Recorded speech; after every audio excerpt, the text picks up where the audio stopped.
Right, so final step is calibration graph. So I've got my wonderful equipment. It's also wonderful, it's going to change. And I can use graphs to work out my temperature change. So we're not expecting things to be perfect. So very often we do a few things to work out what's happening. So I've got this graph. We could do this digitally. That would probably be the best thing. So a thermometer in there that's digitally giving me the results as I go along, rather than having to, record them every minute or so, or every 20 seconds as it is in this case.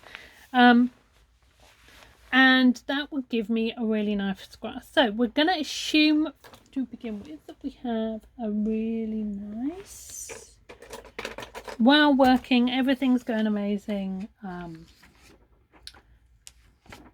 piece of equipment. So everything's great, everything's working perfectly as we need to.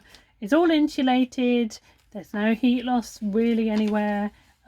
Everything's perfect. So what we will do is we've got it at, let's say we start at 10 degrees because that's what my graph is. I should have really made this a different scale.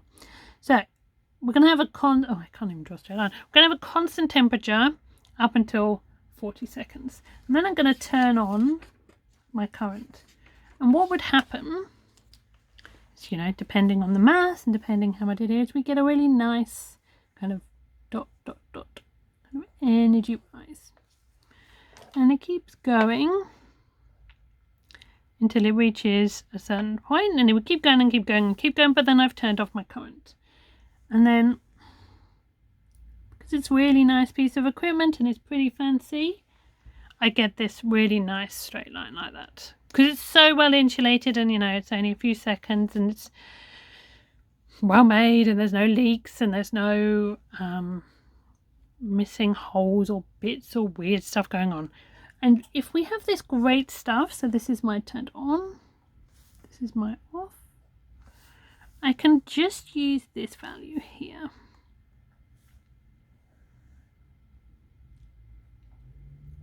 My delta T here. Because it's got a really nice graph and I can see very clearly, yep, there's no issues here. It's going really well. Most of the time this is not what's going to happen. It's, especially in older schools. I think we're not too bad because our school's relatively new. We've got decent equipment, but I've worked at some real dodgy places. It's got some dodgy stuff. Right, so would be the same down here. We've got the same, every 10 seconds or whatever, we've got a recording of the temperature and we switch it on. But instead, because we've got this like really dodgy equipment, we don't have this nice steady increase in temperature.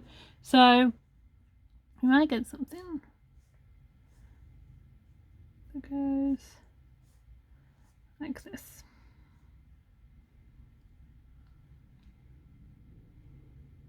So the current is turned off here, but you've still got this energy kind of being absorbed after then.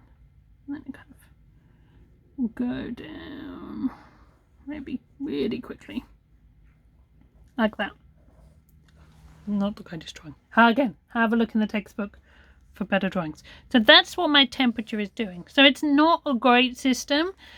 And you can see, eventually if the bell, we have an emergency or something happens, this is going to go down really quickly and we're going to not get a very accurate reading. So what you have to do with this one is you have to find a line of best fit. So you have to use after when the current was turned off. So after when the current was turned off, because this is all like weird over here, and find a line of best fits.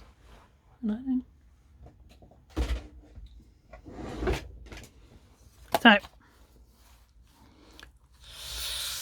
my points are really dodgy, but let's say that's my line of best fit. So there's my line of best fit. Best to use it from a piece of equipment, and then I can use my instant. I need to go further back.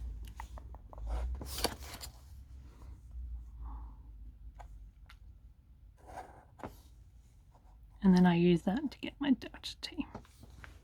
Because we've got this weird kind of movement that we don't have in the other one.